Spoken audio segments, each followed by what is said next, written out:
এই আসমান কার? সবাই একসাথে বলেন, আসমান কার? জমিন কার? আমাদেরকে তৈরি করেছেন কে? তাহলে যে আসমান তৈরি করলেন আল্লাহ, জমিন তৈরি করলেন আল্লাহ, আমাদেরকে তৈরি করেন আল্লাহ। এই আসমান এবং জমিন চলবে শুধুমাত্র আল্লাহর আইন দিয়ে, মানুষের কোন আইন দিয়ে জমিন চলতে পারে না।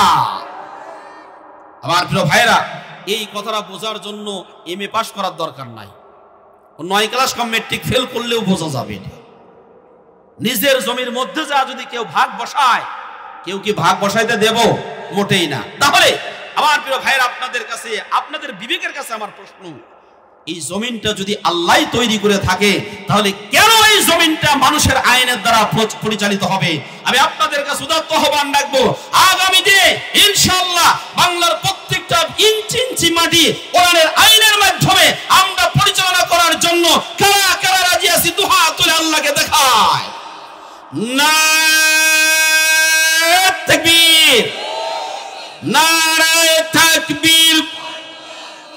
আল কোরআনের আলো সংসদে জালো, কোরআন ছাড়া অন্য কিছু। নারায়ে তাকবীর। আমার প্রিয় বাবাজিরা, এই কোরআন দ্বারা যদি সমাজটা পরিচালনা করতে পারি, তাহলে এই দেশে যেই পরিমাণ অ্যাসেট আছে, যেই পরিমাণ সম্পদ আছে, আমাদের দেশটা সিঙ্গাপুরের চাইতে উন্নত দেশ হবে শুধুমাত্র যদি কোরআনের আইন বাস্তবায়ন করতে পারে। আর এর মধ্যে একটা আইন যদি এস্টাবলিশ করতে পারে, সেটা হচ্ছে সূরা মায়েদার 38 নম্বর আয়াত, আস-সারিকু ওয়াস-সারিকাতু ফাকতাউ আইদিয়াহুমা জাযাআম বিমা কাসাবা নাকালাম মিনাল্লাহ। চোর অথবা চোরনিকে ধরতে পারলে তাদের হাত কেটে দাও। চুরি যদি বন্ধ হয়ে যায়, বাংলাদেশের উন্নয়ন পৃথিবীর কেউ রোধ করতে পারবে না ইনশাআল্লাহ। কিন্তু দুঃখের বিষয় হলো, আমাদের সেই বাংলাদেশে যাকে স্বাধীনতার স্থপতি বলা হয়, তিনি বলেছিলেন 8 কোটি কম্বল 7 কোটি মানুষ, আমার কম্বলটা গেল কোথায়? মানুষ স্বাধীন করে পায় সোনার খনি, আমি পেয়েছি চোরের খনি। বর্তমানে যারা দেশ স্বাধীন করেছে, ওরা হলো ব্যাংক ডাকাতের খনি পেয়েছে। কথা বলেন ঠিক না ঠিক? ওই সময় ছিল কম্বল চোর, এখন আর কম্বল চুরি করে, এখন চুরি করে ব্যাংক লুট করে। আর এই চোর যদি আমরা চুরি যদি বন্ধ করতে পারি, এই দেশের অগ্রগতি কেউ রুখতে পারবে না। সুতরাং আমি আপনাদেরকে কথা বলতে চাই, আমরা চুরি মুক্ত, দুর্নীতি মুক্ত, চাঁদাবাজ মুক্ত, সন্ত্রাস মুক্ত একটা রাষ্ট্র গঠন করার জন্য আমরা বদ্ধপরিকর কিনা? যদি তাই করতে চান, তাহলে যে নিজে চুরি করে তাকে যদি ওই জায়গাতে পাঠান, উনি তো তাহাজ্জুদ পড়বে, তা পড়বে না? হ্যাঁ, যে চুরি করে তাকে ওই জায়গাতে পাঠালে চুরি কি বন্ধ হবে? যারা আল্লাহর জমিনে যেখানে দ্বীনের আইন বাস্তবায়ন নেই, কোরআনের আইন যেখানে সচল নেই, ওই জমিনে যারা মানুষের তৈরিকৃত আইনগুলোকে পদদলিত করে, সবকিছু বিতাড়িত করে একমাত্র আল্লাহর আইন বাস্তবায়ন করার জন্য যারা আন্দোলন করে, এই 3টা কাজ যারা করে, তোমরা কি এই 3 কাজ ওলা ব্যক্তিদের চাইতে নিজেদের কাজগুলোকে সবচেয়ে মর্যাদাবান মনে করছো নাকি? প্রিয় বন্ধুগণ, আমার একটু ভালো মতো খেয়াল করেন। তাহলে এখানে আল্লাহ রাব্বুল আলামিন প্রশ্নবোধক বাক্য শুনে দিলেন। 1 নম্বরে বললেন, এ দুনিয়ার মুশরিকরা শোনো, হাজীদেরকে পানি পান করানো, এরপরে মসজিদে হারামে রক্ষণাবেক্ষণ করা, মসজিদের সভাপতি হওয়া, মাদ্রাসার সভাপতি হওয়া, মসজিদের সেক্রেটারি হওয়া, মাদ্রাসার সেক্রেটারি হওয়া, এই কাজগুলোকে তোমরা কি সবচেয়ে দামি মনে করছো নাকি? ওই সমস্ত ব্যক্তিদের কাজের চাইতে দামি মনে করছো নাকি যারা আল্লাহর প্রতি অবিচল আস্থা এবং বিশ্বাস রাখে, যারা আখিরাতের প্রতি বিশ্বাস রাখে যে কিয়ামতের দিন উঠে আবার হিসাব দিতে হবে, আর যারা আল্লাহর এই জমিনটাকে সাজাতে চায় কোরআনের আইনের মাধ্যমে? আমার প্রিয় ভাইয়েরা, এবার আপনারা বলুন তো, আমাদের সমাজে কোরআনের আইন আছে? সবাই একসাথে বলেন, কোরআনের আইন আছে? নাই। কোরআনের আইন যদি না থেকে থাকে, তাহলে কিসের আইন আছে? শয়তানের আইন। কিসের আইন? শয়তানের আইন। আইন হলো 2 ধরনের। 1 নম্বর আইন হলো আল্লাহর আইন, 2 নম্বর আইন হলো শয়তানের আইন। এই পৃথিবীতে যত দল আছে, সমস্ত দলগুলোকে ভাগ করলে আল্লাহর পরিভাষায় 2টা ভাগে ভাগ করা যায়। 1 নম্বরে শয়তানের দল, 2 নম্বর আল্লাহর দল। সূরা মুজাদালা 28 নম্বর পারা 3 নম্বর পৃষ্ঠার 12 নম্বর লাইন আল্লাহ বলছেন, ইস্তাহওয়াযা আলাইহিমুশ শাইতানু ফাআনসাহুম যিকরাল্লাহ উলাইকা হিজবুশ শাইতান আলা ইন্না হিজবাশ শাইতানি হুমুল খাসিরুন। রব্বুল আলামিন এখানে ডাক দিয়ে বললেন, শয়তান যাদেরকে নিয়ন্ত্রণে নিয়েছে, শয়তান যাদেরকে আল্লাহর আইন ভুলিয়ে দিয়েছে। যিকরুন শব্দের 9টা অর্থের মধ্যে একটা অর্থ হলো আল্লাহর আইন। সূরা তাহা 16 নম্বর পারা 19 নম্বর পৃষ্ঠার 12 নম্বর লাইনের 124 নম্বর আয়াত, ওয়ামান আ'রাদা আন যিকরি ফাইন্না লাহু মাঈশাতান দানকা ওয়া নাহশুরুহু ইয়াওমাল কিয়ামাতি আ'মা। রব্বুল আলামিন এখানে জানাই দিলেন, যারা কোরআনের আইন মানবে না, কোরআন অনুযায়ী জীবন পরিচালনা করবে না, ব্যক্তিগত জীবন, পারিবারিক জীবন, সামাজিক জীবন, অর্থনৈতিক জীবন, রাজনৈতিক জীবন, আন্তর্জাতিক জীবন, যারা কোরআনের আইন দ্বারা মানবে না, ওরা যত ভালো ভালো আইন নিয়ে আসুক না কেন, ওই দেশে শান্তি আসতে পারে? আরো জোরে বলেন, শান্তি হতে পারে না? তা হতে পারে না। তার কারণ কি? কারণ হলো এই, আল্লাহ যে আইনটা দিয়েছেন, আল্লাহর জ্ঞান মানুষের জ্ঞানের চাইতে হাজার হাজার কোটি গুণে বেশি। কথাগণ ঠিক কিনা? আল্লাহর জ্ঞানের সাথে মানুষের জ্ঞানের কোনো তুলনা হয় না।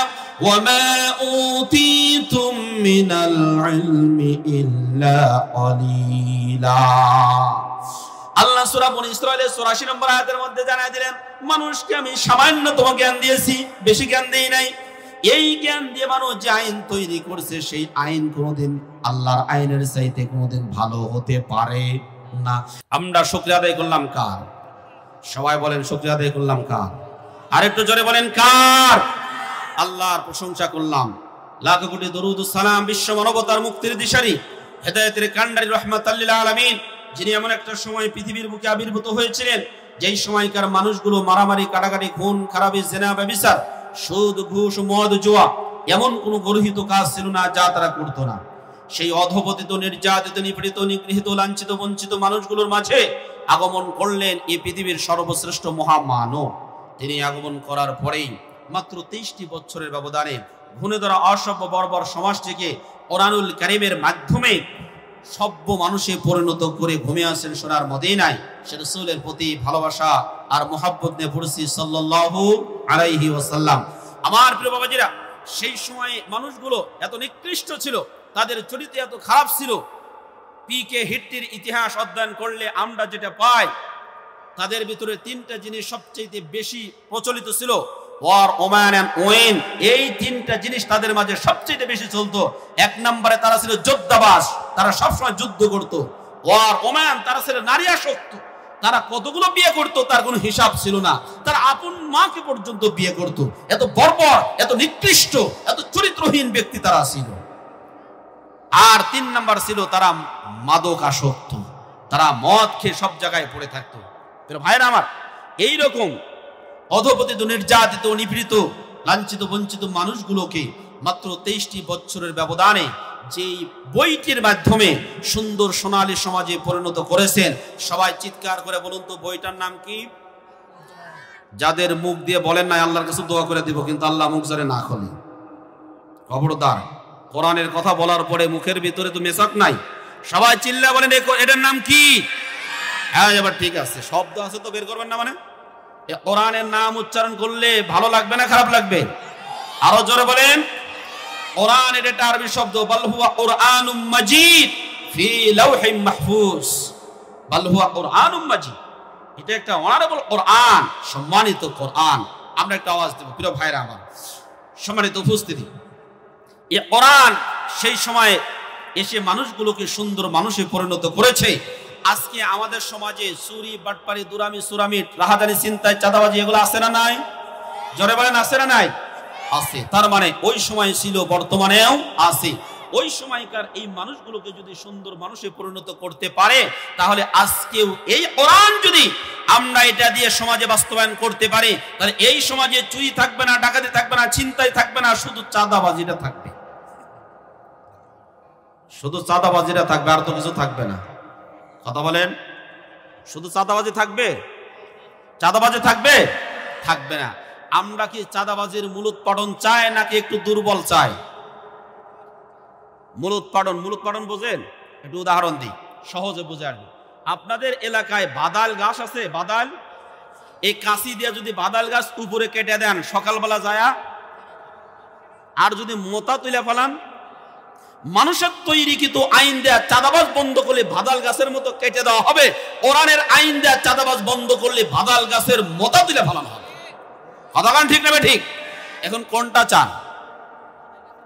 বাদাল গাছের মোতা। তার মানে চাঁদাবাজি নিজেরা করব না, চাঁদাবাজি অন্যদেরকে করতে দিব না। কারণ চাঁদাবাজদের ব্যাপারে আল্লাহ কঠোরভাবে বর্ণনা করেছেন, যারা অন্যের পয়সা চাঁদাবাজি করে খায়, হারাম খায়, হারাম খায়, হারাম খায়।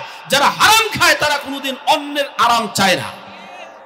এই জন্য আমরা নিজেরাও চাঁদাবাজি করব না, অন্যদেরকেও চাঁদাবাজি করতে দেব না ইনশাআল্লাহ। চাঁদাবাজ মুক্ত একটা ঝাউল গড়ার জন্য আমরা সবাই দৃঢ় প্রত্যয় ব্যক্ত করতে পারবো তো ইনশাআল্লাহ।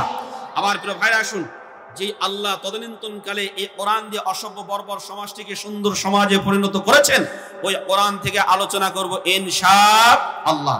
প্রিয় বন্ধুগণ, আপনাদের সামনে আমি যে সূরা থেকে তেলাওয়াত করেছি, এই সূরার সংক্ষিপ্ত একটা পরিচিতি জেনে নিই। সূরাটির নাম তওবা। সবাই একসাথে বলবেন। আমার আলোচনা শেষে আমি 2 মিনিটে আপনাদের একটা পরীক্ষা নেব।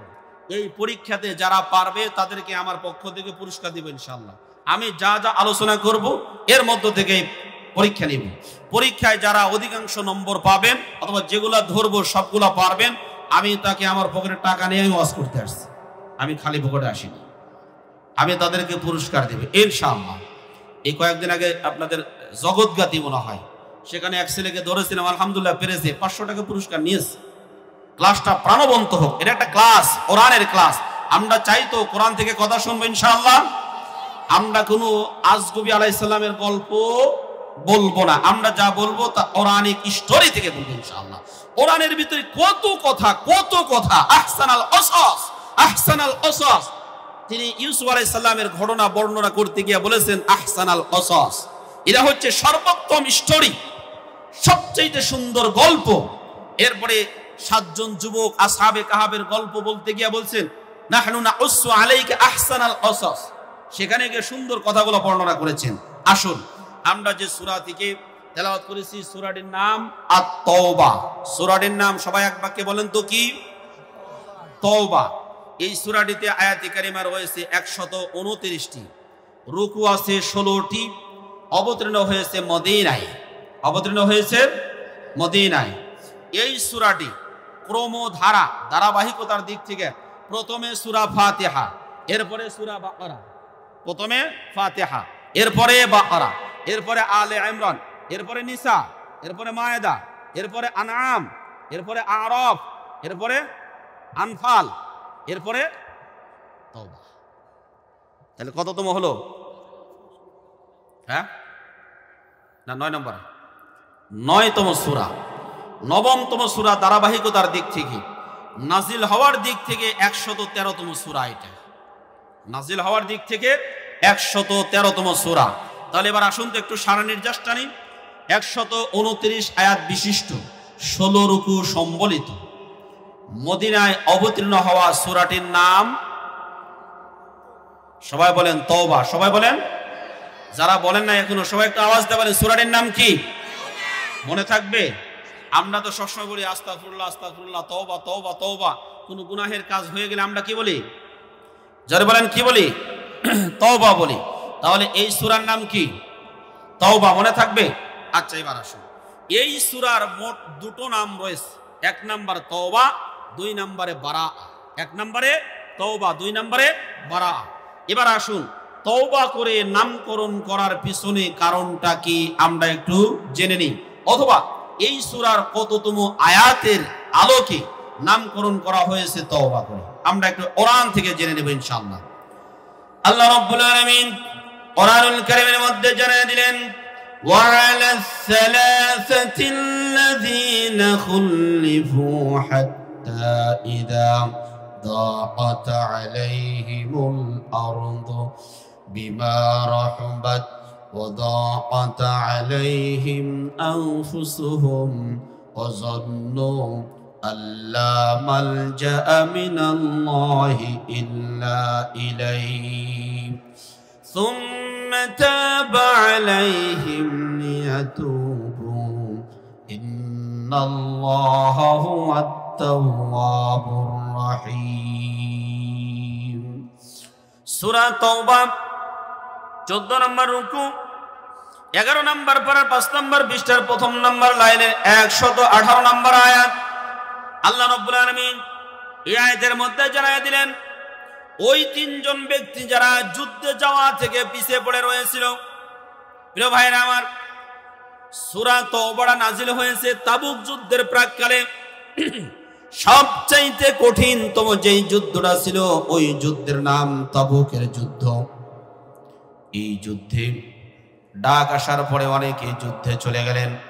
তিনজন সাহাবী কাব ইবনে মালিক, হেলাল ইবনে উমাইয়া, এরপরে রবিয়া ইবনে রুবাই, এই তিনজন ব্যক্তি এরা আজ যায় কাল যায় পরশু যায় এইরকম করে গড়িমসি করতে করতে শেষ পর্যন্ত তাদের আর যাওয়া হলো না। তারা চিন্তা করলো আল্লাহ রাসূল মনে হয় বিজয় বেশি ফিরে আসতেছেন, এই জন্য এখন আর যায় কাজ হবে না। কারণ ওই সময় ফোনের যুগ ছিল না যে ফোন করে যাবে, টেলিস্কোপ এগুলো কিছুই ছিল না।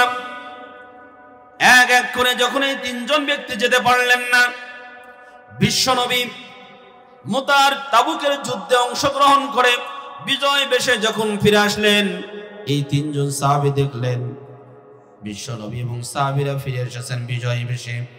তখন তারা নিজেদেরকে অপরাধী ভেবে মদিনার মসজিদে গিয়ে নিজেদেরকে পিলারের সাথে বেঁধে ফেললেন আর বললেন, বিশ্বনবী যতক্ষণ পর্যন্ত আমাদেরকে খুলে না দিবে ততক্ষণ পর্যন্ত আমরা এই বাঁধন খুলব না।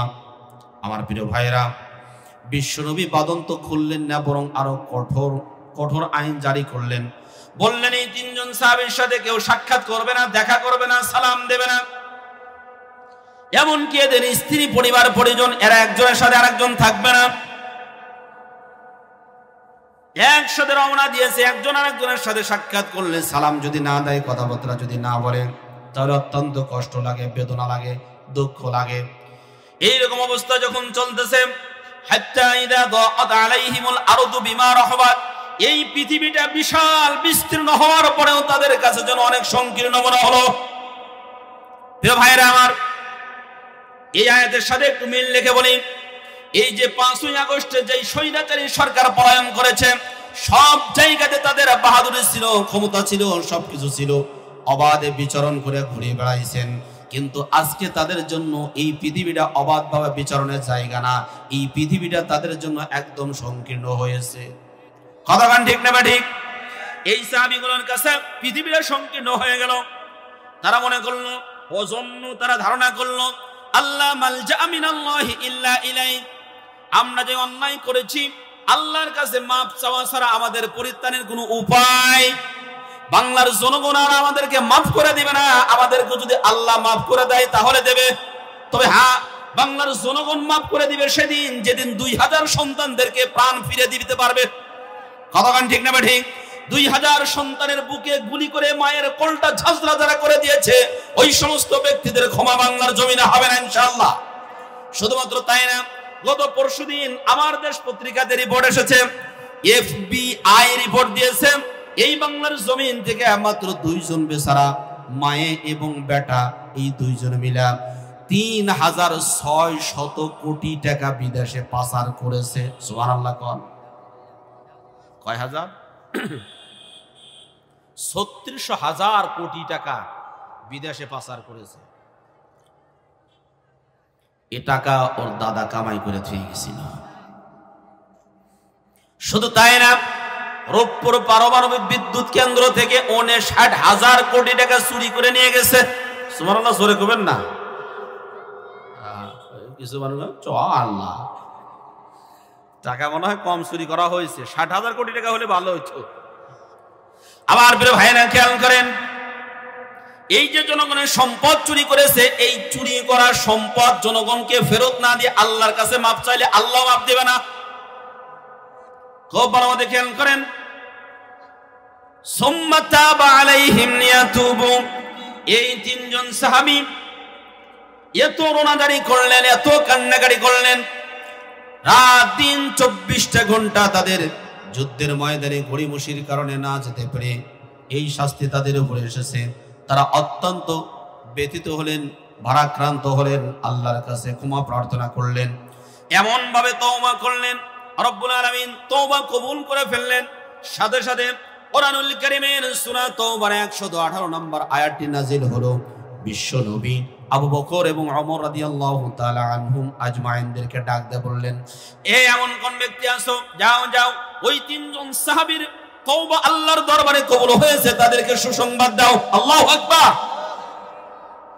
এই দুইজন দৌড়িয়ে যাচ্ছে।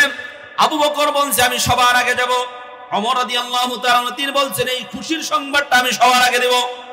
অথচ কিছুক্ষণ পূর্বে আবু বকর ওমর এদের সাথে সাক্ষাৎ করলে কিন্তু সালাম পর্যন্ত দিতেন না।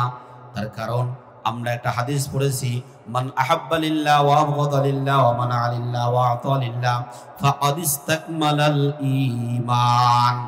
যেই ব্যক্তি কোনো একজন ব্যক্তিকে ভালোবাসলো শুধুমাত্র আল্লাহকে সন্তুষ্ট করার জন্য, যেই ব্যক্তি কোনো একজন ব্যক্তিকে ঘৃণা করলো শুধুমাত্র আল্লাহকে সন্তুষ্ট করার জন্য, যেই ব্যক্তি কাউকে কোনো কিছু দান করলো শুধুমাত্র আল্লাহকে সন্তুষ্ট করার জন্য, যেই ব্যক্তি কাউকে কোনো কিছু দেওয়া থেকে বিরত থাকলো শুধুমাত্র আল্লাহকে সন্তুষ্ট করার জন্য, বিশ্বনবী বর্ণনা করেন সেজন্য তার ঈমানটা পূর্ণরূপে পৌঁছিয়ে দিলেন, সেজন্য তার ঈমানটা পূর্ণতায় পৌঁছিয়ে দিলেন। জোরে বলেন সুবহানাল্লাহ। আওয়াজ কি কমে গেছে নাকি আমার আওয়াজ কমে গেছে? আওয়াজ কি কমে গেছে? এই বক্সে আলোচনা করা ঝামেলা, বক্সে কানের দিকে দাঁড়ালে সরাসরি একটা আওয়াজ একটু বাড়িয়ে দাও। বাইরের সাউন্ড ঠিক আছে? এই যে এটা সাউন্ডটা নেই, কানের দিকে নেই। এই যে এটা এটা একটু এদিকে ঘুরে দেন তো, যদি না দেন তাহলে কলা বসে যাবে। গভীর মনোযোগ দেন। এবার আসুন তো 118 নম্বর আয়াতটা নাজিল হলো। এই জায়গাতে তাওবা শব্দের কথা উল্লেখ আছে, তওবা। এই দিকে লক্ষ্য করে সূরার নামকরণ করা হয়েছে তওবা করে। বোঝা গেছে? আচ্ছা এবার আসুন, তওবা কবুল হওয়ার জন্য শর্ত কয়টা রয়েছে এটা একটু জানা দরকার। আসলে তওবা কাকে বলে এটা আমাদের জানা দরকার। আমরা নামাজের মধ্যে পড়ি আস্তাগফিরুল্লাহ রাব্বি মিন কুল্লি যামবি ওয়া আতুবু ইলাইহি। নামাজের মধ্যে আমরা পড়ি, অথবা নামাজে সালাম ফেরানোর পরে আমরা এই দোয়াটা পড়ি। আমরা আবার নামাজের মধ্যে কি গুনাহ করলাম যে আস্তাগফিরুল্লাহ রাব্বি মিন কুল্লি যামবি ওয়া আতুবু পড়া লাগবে। তার মানে হলো এই নামাজ যেভাবে পড়া দরকার ছিল ওইভাবে পড়তে পারি নাই, বিদায় আমি অন্যায় করেছি, ত্রুটি করেছি। আল্লাহ তুমি আমাদের ত্রুটি মাফ করে দাও। এবার আসুন, এই তওবা কবুল হওয়ার জন্য 3টা শর্ত লাগবে। 1 নম্বরের শর্ত হলো অতীত জীবনের যত গুনাহ করেছি সব গুনাহ ছেড়ে দিতে হবে আগামী বছর থেকে। কোন বছর? আপনারা এখানে আছেন না বাড়িতে গেছেন? একটু জাস্টিফাই করার জন্য এরকম বললাম। আপনারা আছেন তো? সবাই সবাই আছেন? আচ্ছা, গুনাহ ছেড়ে দিতে হবে কবে থেকে? এখন থেকে। কখন থেকে? এখন থেকে। জীবনে যত অন্যায় করেছি সব ছেড়ে দিতে হবে এই মুহূর্ত থেকে, আর বিলম্ব করা যাবে না। 1 নম্বরের শর্ত হলো এখন থেকে সব গুনাহ ছেড়ে দিতে হবে। পারবো তো? সব গুনাহ ছাড়বো? যারা ওজনে কম দিই তারা কখন থেকে ছাড়বো? এই এলাকায় ওজনে কম দেওয়ার মানুষ নাই, শুধু বেশি নেওয়ার মানুষ আছে। দুটোই ক্ষতি। সূরা মুতাফফিফুন পড়বেন আপনারা। আমার সব আলোচনা করা সম্ভব না, কিছু ক্লু দিয়ে যাবো আপনাদেরকে। সূরা মুতাফফিফুন পড়বেন। এখানে আল্লাযীনা ইযাক্তালু আলান নাস ইস্তাউফুন, যারা ওজনে নেয় বেশি দেয় কম, এদের জন্য অয়েল নামক জাহান্নাম। এরকম লোক আছে না নাই? এ লাভে লাভ, আরে লাভ, লাভে লাভ, আরে লাভ কইতে কইতেই 35 দাড়ি কি কখন যে 32 দাড়ি বানিয়ে ফেলায়। আছে না মুরব্বী? আবার গোস্ত কিনতে গেছেন, হুজুর মানুষ আসছেন, ঠিক আছে ভালো নেন, অনেক গড়ে গড়ে দিলাম। বাড়িতে নিয়ে যা সুন্দর হচ্ছে, হুজুর মানুষ তাই কি অত গড়ে দেয় নাকি? নিয়ে যা মাপার পরে দেখি 1 কেজি গোস্ত মাত্র 900 গ্রাম হয়েছে। কতখানি বেশি দিছে? হ্যাঁ, 100 গ্রাম মাত্র কম। এত গড়ে দেওয়ার পরেও 100 গ্রাম। ওজনে দেওয়ার সময় কম দেয়, নেওয়ার সময় বেশি নেয়। এমন পাবলিক আছে না নাই? জনগণ আছে না নাই? আছে। এরকম যারা করবে অয়েল নামক দুজক তাদের জন্য রেডি আছে। আল্লাহ আমাদের হেফাজত করুন। তাহলে 2 নম্বরের শর্ত হলো আমরা যেই গুনাহ করেছি ভবিষ্যতে আর এ ধরনের গুনাহ না করার দৃঢ় প্রত্যয় ব্যক্ত করতে হবে। আল্লাহ যে অপরাধগুলো করেছি এই অপরাধগুলো আর জীবনে কোনোদিন করব না। 1 নম্বরে ছেড়ে দিতে হবে। 2 নম্বরে অপরাধ সেকেন্ড টাইমে আর করা যাবে না। 3 নম্বরে যে অপরাধগুলো করেছি এই অপরাধের জন্য আমৃত্যু আল্লাহর কাছে অনুশোচনা করতে হবে, প্রার্থনা করতে হবে, ক্ষমা চাইতে হবে, মাফ চাইতে হবে। এটা 2-1 দিন চাইলে হবে না, এই কথা মনে করার সুযোগ নাই। শবে বরাতের রাত্রে সব গুনাহ মাফ, কদরের রাত্রে সব গুনাহ মাফ। আমার আপনার আমলনামার থেকে সব গুনাহ যে মাফ হয়ে গেছে তার গ্যারান্টি পেলাম কোথায়? আছে গ্যারান্টি? গ্যারান্টি নাই। তাহলে আমার প্রিয় ভাইয়েরা, তওবা, খাঁটি তওবা যদি করতে হয় তাহলে শর্ত থাকতে হবে। জোরে বলেন কয়টা? আরো জোরে বলেন কয়টা? 3টে শর্ত থাকতে হবে। আল্লাহ কোরআনুল কারীমের মধ্যে আমাদেরকে এই খাঁটি তওবার কথা বর্ণনা করে দিয়েছেন। ইয়া আইয়ুহাল্লাযীনা আমানু তুবু ইলাল্লাহি তাওবাতান নাসুহা। কোরআনুল কারীম সূরা তাহরিম 2 নম্বর রুকু 28 নম্বর পারার 20 নম্বর পৃষ্ঠার 2 নম্বর লাইনের 8 নম্বর আয়াত। আল্লাহ রাব্বুল আলামিন ডাক দিয়ে বললেন, হে ঈমানদারগণেরা, তোমরা আল্লাহর কাছে তওবা করবে, খাঁটি দিলে তওবা করবে, তওবায়ে নাসুহা। একান্ত মনে তোমরা তওবা করবে। যদি একান্ত মনে তওবা করতে পারো বান্দা, তোমার জন্য লাভ রয়েছে। আসা রাব্বুকুম আইয়ুকাফিরা আনকুম সাইয়্যাতিকুম। 1 নম্বরে লাভ হলো তোমাদের রব তোমাদের জীবনের যত গুনাহ আছে সব গুনাহ মাফ করে দিবেন। আগামীকাল সকালবেলা ভাত খাওয়ার পরে সুবহানাল্লাহ কইেন। এত খুশির সংবাদ শোনার পরেও সুবহানাল্লাহ কি বলতে বলা দরকার? মেসি যখন এটা বল করে গোল দেয় তখন আপনারা যারা খেলোয়াড় প্রেমিক আছেন তাদেরকে মেসি তো কয়া দেয়, জোরে কও সুবহানাল্লাহ। মেসি কয়া দেয় না? রোনালদো মনে হয় কয়া দেয়, ও তাও কয়া দেয় না, ও নেইমার বলে মাঝে মাঝে। তাহলে এত বড় একটা খুশির সংবাদ শোনার পরেও সুবহানাল্লাহ যদি অন্তর থেকে বের না হয় তাহলে একটু আমার বুঝতে মনে হয় অসুবিধা হচ্ছে, আমাদের হৃদয়ে মনে হয় একটু জং পড়েছে। কারণ কোরআন আমাদেরকে বলেছে, ইন্নামাল মুমিনুনা আল্লাযীনা ইযা যুকিরাল্লাহ ওয়াজিলাত কুলুবুহুম। যখন তাদের সামনে আল্লাহর জিকির করা হয়, কোরআনের আয়াত তেলাওয়াত করা হয়, তখন তাদের ঈমানের ডিগ্রি বাড়তে থাকে। সুবহানাল্লাহ বলে। ভাতে যখন জাল দেন, ভাত এই যখন বলক উঠবে সেই সময় কি পাল্লাকে বলা দেওয়া লাগে, পানিকে বলা লাগে, এই টকবক শুরু করে দাও, টকবক শুরু করে দাও, বলা লাগে? বলা লাগে না। তার মানে তার টেম্পারেচার বেড়ে গেছে, বলক শুরু হয়েছে। কোরআনের আলোচনা শুনবে, কোরআনের আয়াত শুনবে, মুমিনের ঈমানের টেম্পারেচার বেড়ে যাবে, সাথে সাথে আল্লাহু আকবার, সুবহানাল্লাহ, আলহামদুলিল্লাহ বলতে থাকবে। কথা বলেন ঠিক কিনা? আমার প্রিয় বাবাজিরা খেয়াল করেন, 1 নম্বরে লাভ হলো ওদের জীবনের যত গুনাহ আছে আল্লাহ মাফ করে দিবেন। 2 নম্বরে ওয়া ইদখিলকুম জান্নাতিন তাজরি মিন তাহতিহাল আনহার। তাদেরকে এমন একটা জান্নাতের মধ্যে প্রবেশ করাবেন যেই জান্নাতের নিচ দিয়ে নহরসমূহ প্রবাহিত হচ্ছে। আর একটা হলো ইয়াউমা লা ইখজিল্লাহুন নাবিয়্যা ওয়াল্লাযীনা আমানু মা'a। আর ওই দিন আল্লাহ তাদেরকে লাঞ্ছিত করবেন না যারা নবীদের সাথে ঈমান নিয়ে থাকবে। আল্লাহ তাদেরকে লাঞ্ছিত করবেন না, তাদেরকে অপমানিত করবেন না, বরং তাদেরকে মর্যাদার আসনে সমাসীন করবেন। এই গেল 3টা ফজিলত। আরেকটি ফজিলত হলো নূরুহুম ইয়াসআ বাইনা আইদিহিম ওয়া বিআইমানিহিম। তাদের সামনে নূর থাকবে, যে নূরের মাধ্যমে তারা দৌড়ায় দৌড়ায় জান্নাতের দিকে যেতে থাকবে। ইয়াকুলুনা রাব্বানা আতমিম লানা নূরানা ওয়াগফির লানা ইন্নাকা আলা কুল্লি শাইইন কাদির। আল্লাহু আকবার। রব্বুল আলামিন বলছেন, ইয়াকুলুনা, তারা বলবে, রব্বানা, আয় আমাদের রব, আতমিম লানা, আমাদের জন্য পূর্ণ করে দাও, নূরানা, আমাদের নূর, ওয়াগফির লানা, আর তুমি আমাদেরকে ক্ষমা করে দাও। তার মানে জান্নাতে ঢোকার পরেও বান্দা বান্দাদের জন্য আরো স্পেশাল কিছু অফার থাকবে, যে অফারগুলোর কথা এখানে আসছে। আমার প্রিয় বাবাজিরা, এইদিকে যাওয়ার উদ্দেশ্য না। তাহলে খাঁটি দিলে তওবা করতে হলে কয়টা শর্ত লাগবে? সবাই একসাথে বলেন, 3টা শর্ত লাগবে। এই 3টা শর্ত যদি আমাদের মধ্যে থাকে তাহলে খাঁটি দিলে তওবা হবে। এই সূরার 1 নাম্বার নাম হলো তওবা, 2 নাম্বার নাম হলো বারাআ। বারাআতুন শব্দের অর্থ ছিন্ন হয়ে যাওয়া, পৃথক হয়ে যাওয়া, ব্রেকআপ হয়ে যাওয়া, সম্পর্ক ছিন্ন হয়ে যাওয়া, সম্পর্ক পৃথক হয়ে যাওয়া। কি কারণে?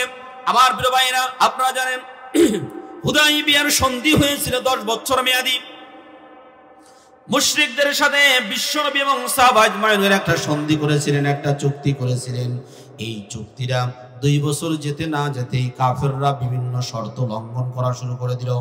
প্রিয় ভাইয়েরা আমার খেয়াল করেন, লঙ্ঘন করা যখন শুরু করে দিল, আল্লাহ রাব্বুল আলামিন পরবর্তী বছরে তিনি সূরা বারাআ নাযিল করার মধ্য দিয়ে হযরতে আবু বকর সিদ্দিক রাদিয়াল্লাহু তাআলা আনহুকে ডাক দিয়ে বললেন, হজের মৌসুমে গিয়ে তুমি এই আয়াতে কারিমাগুলো তাদের সামনে ওপেন ঘোষণা করবে। আল্লাহ রাব্বুল আলামিন বলছেন, বারাআতুম মিনাল্লাহি ওয়া রাসূলিহি ইলাল্লাযীনা আহাদতুম মিনাল মুশরিকিন। রাব্বুল আলামিন সূরা বারাআতের 1 নম্বর আয়াতের মধ্যে জানিয়ে দিলেন, আল্লাহ এবং তার রাসূলের পক্ষ থেকে ওই সমস্ত মুশরিকদের সাথে সম্পর্ক ছিন্ন করা হলো, যাদের সাথে কিছুদিন পূর্বে চুক্তিতে আবদ্ধ করা হয়েছিল, যাদের সাথে আমাদের একটা চুক্তি হয়েছিল, ওই চুক্তিবদ্ধ মুশরিকদের সাথে আমাদের আজকে আল্লাহ এবং তার রাসূলের পক্ষ থেকে এই চুক্তি ভঙ্গের ওপেন ঘোষণা দেওয়া হলো। যেহেতু চুক্তি ভঙ্গের ঘোষণা, এটার শব্দের অর্থ হলো বারাআ, এই জন্য এই সূরার একটা নাম হলো বারাআ। তাহলে সূরার নাম কয়টি পেলাম? সবাই বলেন। 2টা পেলাম। 1 নম্বরে তওবা, 2 নম্বরে বারাআ। তওবা শব্দটা আছে 118 নম্বর আয়াত, আর বারাআ আছে 1 নম্বর আয়াত। মনে আছে আপনাদের? মনে আছে? আমি কিন্তু শেষে পরীক্ষা নেব। পুরস্কার নেবেন তো? যারা বলেন পুরস্কার নেবেন। পুরস্কার নিতে হলে ওই যে একজন ঘাড় নিচের দিকে দেয়া আছে না, ঘাড় নিচের দিকে তাকা চলবে না, একদম একেবারে চাতক পাখি নাই তাকিয়ে থাকতে হবে, কান খাড়া থাকবে, আলোচনা যেন আমরা শুনতে পারি, বুঝতে পারি। প্রিয় ভাইরা আমার, এই সূরার মধ্যে অনেকগুলো বিষয় আছে। সে বিষয়গুলো নিয়ে আসলে আলোচনা অতটুকু পর্যন্ত করা সম্ভব না।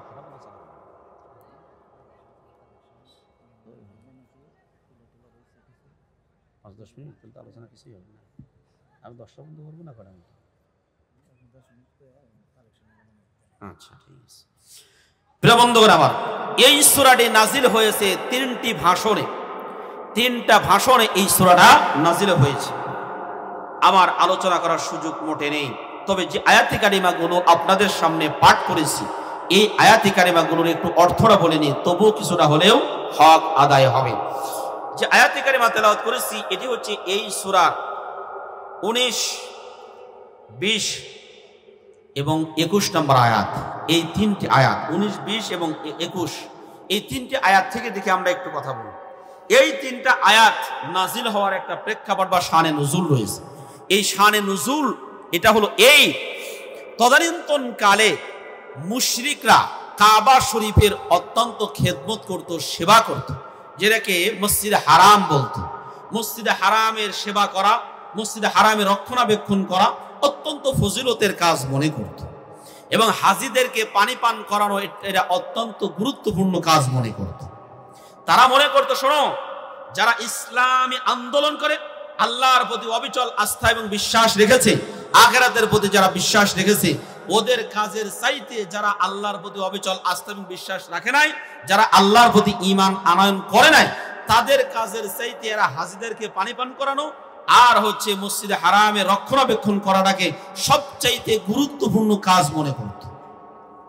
তারা একে অপরের কাছে বসে এ ধরনের কথাবার্তা বলতো যে, আরে মুসলমানেরা, তোমরা আর কিসের ইবাদত করো, তোমরা আর কিসের সওয়াবের কাজ করো, তোমাদের চাইতে আমরাই সবচাইতে বেশি সওয়াবের কাজ করি। এই যে মসজিদ বানাইতেছি, এই যে তারপরে হচ্ছে হাজিদেরকে সেবা যত্ন করতেছি, এখানে মাদ্রাসা করতেছি, ওখানে এতিমখানা বানাইতেছি, ইত্যাদি ইত্যাদি কাজ করছি, এই কাজগুলো তাদের কাছে সবচাইতে দামি কাজ বলে মনে হতো। যখন তারা এ ধরনের কথাবার্তা বলা শুরু করে দিল, সেই সময় আল্লাহ রাব্বুল আলামিন এই আয়াতে কারিমাগুলো নাজিল করলেন। তাহলে এখন আসুন আমাদের আলোচনার যে বিষয়বস্তু সেটা হলো আল্লাহর কাছে সবচাইতে দামি বা গুরুত্বপূর্ণ কাজ কোনটি। আল্লাহর কাছে সবচাইতে গুরুত্বপূর্ণ কাজ কোনটি, এটা হলো আমাদের আজকের আলোচ্য বিষয়। মনে থাকবে আজকের আলোচ্য বিষয় আল্লাহর কাছে সবচাইতে গুরুত্বপূর্ণ কাজ কোনটি। যেই কাজে সব বেশি সেই কাজে আমরা আসি, যেই কাজে সব কম ওই কাজে আমরা নাই। কথা কি ঠিক নেবে ঠিক? জোরে বলেন ঠিক নেবে ঠিক? আমার প্রিয় ভাইরা খেয়াল করেন, আল্লাহ রাব্বুল আলামিন ডাক দিয়ে বললেন, আজআলতুম সিকায়াতাল হাজি ওয়া ইমারাতাল মাসজিদিল হারামি কামান আমানা বিল্লাহ। ও দুনিয়ার মানুষেরা ভালো মতো মনে রাখবে, মক্কার মুশরিকরা ভালো মতো খেয়াল করবে। তোমরা কি মনে করছো নাকি হাজিদেরকে পানি পান করানো, সিকায়াতুন মানে পানি পান করানো, সিকায়াতুল হাজি হাজিদেরকে পানি পান করানো, ওয়া ইমারাতুল মসজিদিল হারাম মসজিদে হারামের রক্ষণাবেক্ষণ করা, মসজিদে হারামের কমিটিতে অন্তর্ভুক্ত থাকা, মসজিদে হারামের মুতাওয়াল্লির অন্তর্ভুক্ত থাকা, এই দুইটা কাজকে তোমরা সবচাইতে ফজিলতপূর্ণ মনে করছো নাকি? ওই সমস্ত ব্যক্তিদের চাইতে তোমরা কি এই দুইটা কাজকে সবচাইতে দামি মনে করছো? কামান আমানা বিল্লাহি ওয়াল ইয়াউমিল আখির, যারা আল্লাহর প্রতি অবিচল আস্থা এবং বিশ্বাস রেখেছে, আখিরাতে যারা জবাবদিহিতার মানসিকতা রেখেছে, ওয়াজাহাদা ফি সাবিলিল্লাহ, যারা আল্লাহর জমিনে যেখানে দ্বীনের আইন বাস্তবায়ন নেই, কোরআনের আইন যেখানে সচল নেই, ওই জমিনে যারা মানুষের তৈরিকৃত আইনগুলোকে পদদলিত করে সবকিছু বিতাড়িত করে একমাত্র আল্লাহর আইন বাস্তবায়ন করার জন্য যারা আন্দোলন করে, এই তিনটা কাজ যারা করে, তোমরা কি এই তিন কাজ ওলা ব্যক্তিদের চাইতে নিজেদের কাজগুলোকে সবচাইতে মর্যাদাবান মনে করছো নাকি? প্রিয় বন্ধুগণ, আমার একটু ভালো মতো খেয়াল করেন। তাহলে এখানে আল্লাহ রাব্বুল আলামিন প্রশ্নবোধক বাক্য শুনে দিলেন।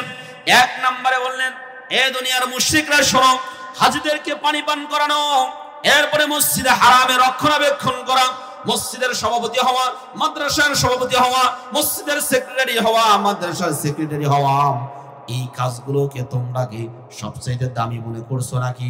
ওই সমস্ত ব্যক্তিদের কাজের চাইতে দামি মনে করছো নাকি যারা আল্লাহর প্রতি অবিচল আস্থা এবং বিশ্বাস রাখে, যারা আখিরাতের প্রতি বিশ্বাস রাখে যে কিয়ামতের দিন উঠে আবার হিসাব দিতে হবে, আর যারা আল্লাহর জমিনটাকে সাজাতে চায় কোরআনের আইনের মাধ্যমে।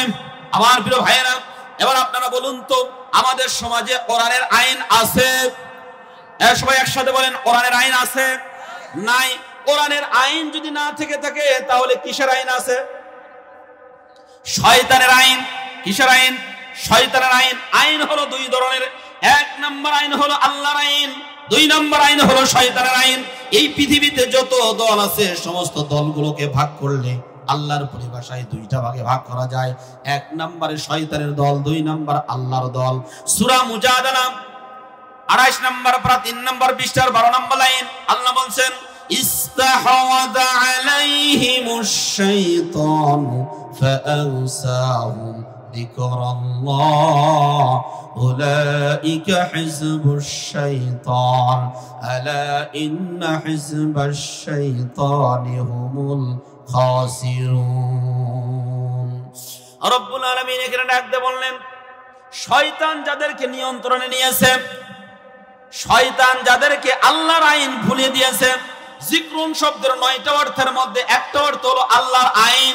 সূরা তাহা 16 নম্বর পারা 19 নম্বর পৃষ্ঠার 12 নম্বর লাইনের 124 নম্বর আয়াত, ওয়ামান আ'রাদা আন যিকরি ফাইন্না লাহু মাঈশাতান দানকা ওয়া নাহশুরুহু ইয়াওমাল কিয়ামাতি আ'মা।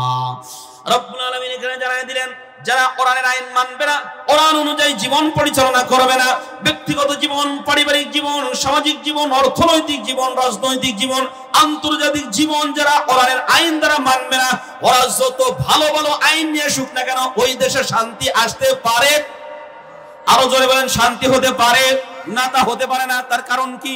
কারণ হলো এই, আল্লাহ যে আইনটা দিয়েছেন, আল্লাহর জ্ঞান মানুষের জ্ঞানের চাইতে হাজার হাজার কোটি গুণে বেশি। কথাগণ ঠিক কিনা?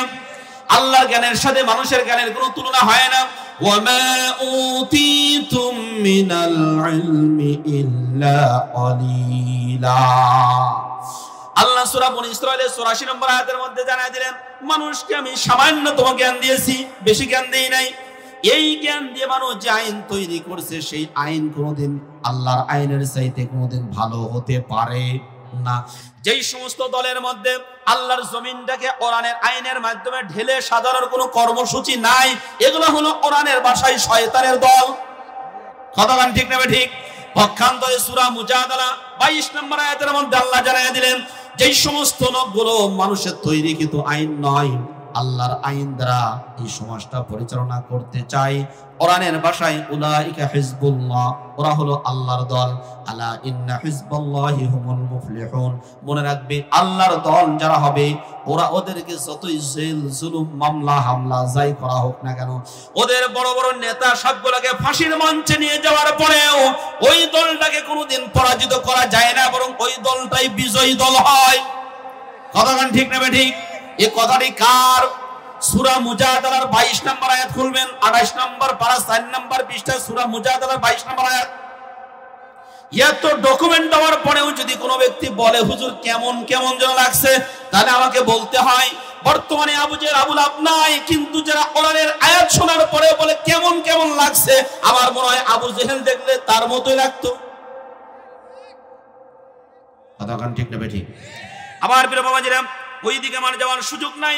আল্লাহ রাব্বুল আলামিন আয়াতের মধ্যে জানিয়ে দিলেন, মসজিদে হারামের খেদমত করা, হাজীদেরকে পানি পান করানো, এই দুইটা কাজ, তিন কাজ যারা করে তাদের সমকক্ষ কখনো হতে পারে না। কারণ ছোট্ট একটা উদাহরণ দিই, আমি আপনি অনেকগুলো সৈন্য দিলাম, কিন্তু শুরুতে কোনো সংখ্যা থাকলো না, ১ ২ ৩ ৪ এগুলো থাকলো না। বলেন তো এই সৈন্যর কোনো দাম আছে? কোনো দাম নেই। পক্ষান্তরে শূন্য আমি ২টা দিয়েছি, সামনে ১ বা ২ বা ৩ যাই দিই না কেন, এটা এরকম করে যদি দিই, এই শূন্য দাম আছে না নাই? আছে। যাদের ভিতরে ঈমান নাই, আল্লাহর প্রতি অবিচল আস্থা এবং বিশ্বাস যাদের মধ্যে নাই, আল্লাহর প্রতি অবিচল আস্থা এবং বিশ্বাস মানে না। অনেক ব্যাখ্যা আসলে বলতে গেলে সময় আমার হচ্ছে না, আমি ওদিকে যেতে পারছি না, আমাকে অন্যদিকে যাওয়া লাগবে। আল্লাহর প্রতি অবিচল আস্থা এবং বিশ্বাস, এটা ৪টা অর্থ আছে। কটা অর্থ? ৪টা অর্থ আছে।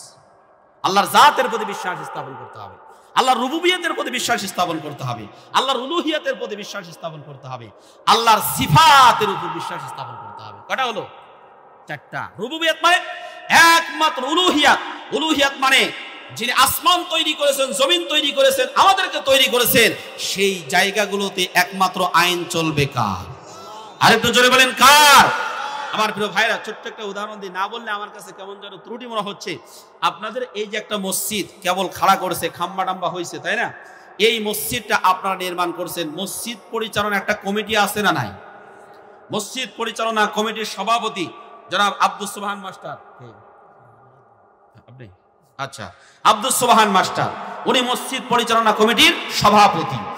এখন এই কান্দাপাড়া একটা মসজিদ আছে, ভালো মসজিদ, এই মসজিদের কমিটির লোকজন এসে বলল, এখানে জাওয়াল দক্ষিণপাড়া কেন্দ্রীয় মসজিদের কমিটির আইন আর এখানে চলবে না, এখন কান্দাপাড়া মসজিদ কমিটির আইনের মাধ্যমে মসজিদটা চলবে।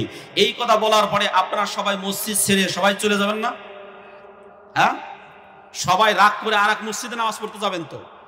যাবেন না? কি করবেন? প্রতিরোধ গড়ে তুলবেন। না, তা হতে পারে না, এই মসজিদে আমাদের আইন চলবে, তোমাদের কান্দাপাড়ার কোন কমিটির আইন দ্বারা মসজিদ চলবে না। কথাটা ঠিক না? ঠিক। কেন? এই মসজিদটা আপনারা মাথার গাম পায়ে ফেলানো অর্থ দিয়ে নির্মাণ করেছেন, ইভেন ওনারা জায়গাও দিয়েছেন, দাদার বা বাপের দেওয়া জায়গার উপরে নিজেদের মাথার গাম পায়ে ফেলানো অর্থ দিয়ে যেই মসজিদ তৈরি করেছি, ওই মসজিদের নেতৃত্ব, কর্তৃত্ব, আইন কানুন সবকিছু হবে আমাদের। কথাটা ঠিক কিনা? যদি এতটুকু বুঝে থাকেন তাহলে সামনের টুকু বুঝাইতে সহজ হবে। বলেন তো এই আসমান কার? সবাই একসাথে বলেন, আসমান কার? জমিন কার? আমাদেরকে তৈরি করেছেন কে? তাহলে যে আসমান তৈরি করলেন আল্লাহ, জমিন তৈরি করলেন আল্লাহ, আমাদেরকে তৈরি করলেন আল্লাহ, এই আসমান এবং জমিন চলবে শুধুমাত্র আল্লাহর আইন দিয়ে, মানুষের কোন আইন দিয়ে জমিন চলতে পারে না। আমার প্রিয় ভাইরা, এই কথাটা বোঝার জন্য এমএ পাস করার দরকার নাই, 9 ক্লাস কম মেট্রিক ফেল করলেও বোঝা যাবে। নিজের জমির মধ্যে যা যদি কেউ ভাগ বসায়, কেউ কি ভাগ বসাইতে দেব? মোটেই না। তাহলে আমার প্রিয় ভাইরা, আপনাদের কাছে, আপনাদের বিবেকের কাছে আমার প্রশ্ন, এই জমিনটা যদি আল্লাহ তৈরি করে থাকে, তাহলে কেন এই জমিনটা মানুষের আইনের দ্বারা পরিচালিত হবে? আমি আপনাদের কাছে উদাত্ত আহ্বান রাখবো, আগামী দিনে ইনশাআল্লাহ বাংলার প্রত্যেকটা ইঞ্চি ইঞ্চি মাটি কোরআনের আইনের মাধ্যমে আমরা পরিচালনা করার জন্য কারা কারা রাজি আছি? দুহা তুলে আল্লাহকে দেখায়। নারায়ে তাকবীর, নারায়ে তাকবীর। আল কোরআনের আলো সংসদে জালো, কোরআন ছাড়া অন্য কিছু। নারায়ে তাকবীর। আমার প্রিয় বাবাজিরা, এই কোরআন দ্বারা যদি সমাজটা পরিচালনা করতে পারি, তাহলে এই দেশে যেই পরিমাণ অ্যাসেট আছে, যেই পরিমাণ সম্পদ আছে, আমাদের দেশটা সিঙ্গাপুরের চাইতে উন্নত দেশ হবে, শুধুমাত্র যদি কোরআনের আইন বাস্তবায়ন করতে পারি। আর এর মধ্যে একটা আইন যদি এস্টাবলিশ করতে পারি, সেটা হচ্ছে সূরা মায়েদার 38 নম্বর আয়াত, আস-সারিকু ওয়াস-সারিকাতু ফাকতাউ আইদিয়াহুমা জাযাআম বিমা কাসাবা নাকালাম মিনাল্লাহ। চোর অথবা চোরনিকে ধরতে পারলে তাদের হাত কেটে দাও। চুরি যদি বন্ধ হয়ে যায়, বাংলাদেশের উন্নয়ন পৃথিবীর কেউ রোধ করতে পারবে না ইনশাআল্লাহ। কিন্তু দুঃখের বিষয় হলো, আমাদের সেই বাংলাদেশে যাকে স্বাধীনতার স্থপতি বলা হয়, তিনি বলেছিলেন 8 কোটি কম্বল 7 কোটি মানুষ, আমার কম্বলটা গেল কোথায়? মানুষ স্বাধীন করে পায় সোনার খনি, আমি পেয়েছি চোরের খনি। বর্তমানে যারা দেশ স্বাধীন করেছে, ওরা হলো ব্যাংক ডাকাতের খনি পেয়েছে। কথা বলেন ঠিক না ঠিক?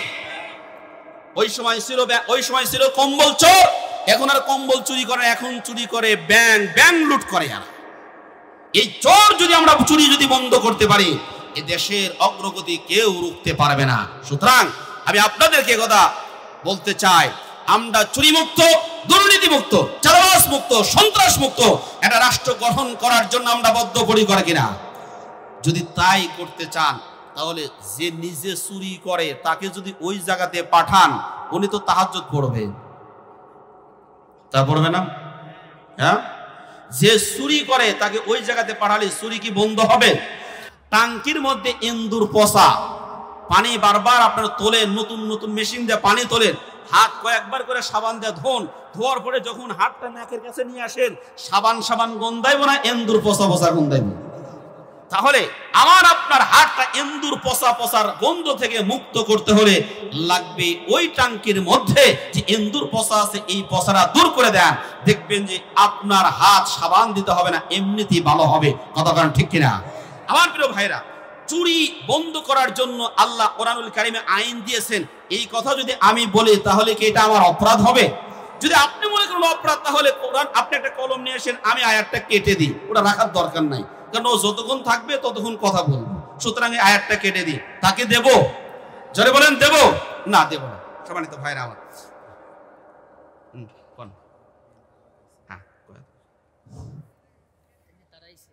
আমাদের মাঝে উপস্থিত হয়েছেন আল্লাহ ধরে না, ধরলে আল্লাহ ছাড়ে না।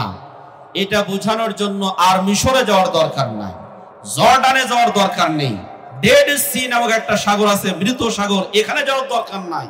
এই জায়গাতে গজব প্রাপ্ত একটা জাতি ছিল লূত সম্প্রদায়, এরা পুরুষে সমকামিতা করত।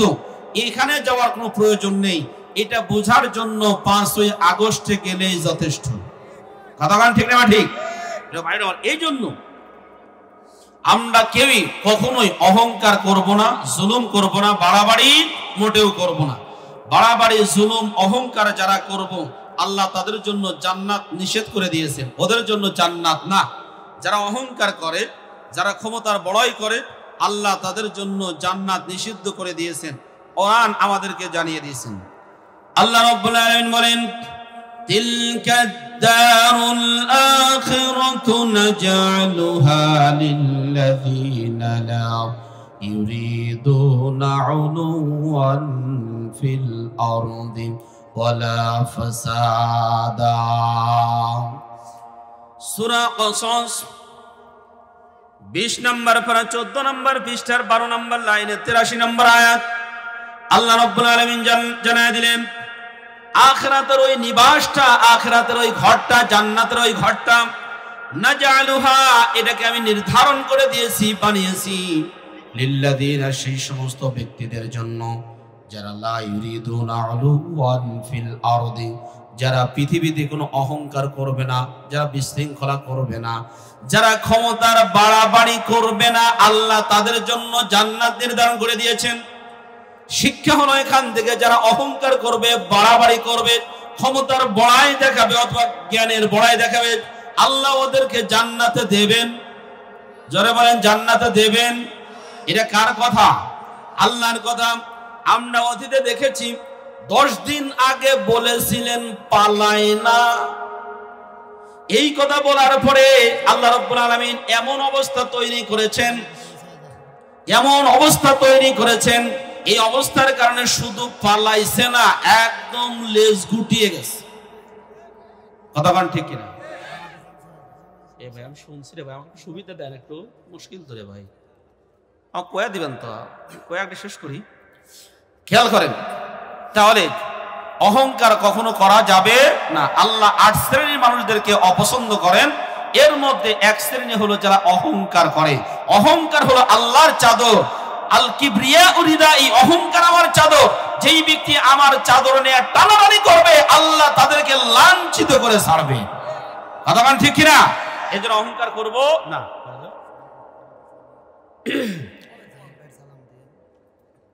আজকের অনুষ্ঠানে বিশেষ অতিথি জনাব অধ্যাপক মাওলানা জাহিদুল ইসলাম জাহিদ, জেলা সেক্রেটারি বাংলাদেশ জামাত ইসলামী সিরাজগঞ্জ এবং সদর ও কামারখোন থানা থেকে এমপি পদপ্রার্থী জনাব মাওলানা মোহাম্মদ জাহিদুল ইসলাম জাহিদ ভাই, উনি দিয়েছেন ৬,০০০ টাকা।